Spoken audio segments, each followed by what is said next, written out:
Hello, good morning sa inyo tanan mga kapigetsyo.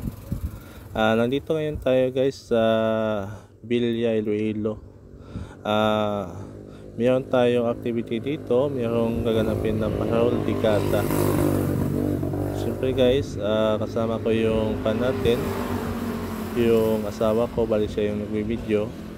Mayroon din mga Coast Guard guys na dito sa activity para ma-secure yung mga kan natin, yung maiwasan yung mga insidente tulad ng may malunod. Mayroon tayong Coast Guard, nandyan sila guys para magbigay ng safety. Tapos guys, maganda dito guys kasi yung activity dito is gaganapin ng 1 PM ng hapon.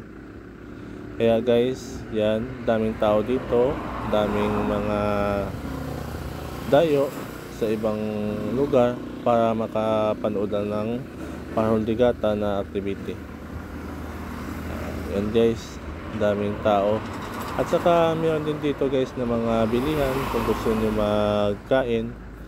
Malapit lang dito sa tabi dito ng madaming kainan dyan na hindi ka talaga magugutom.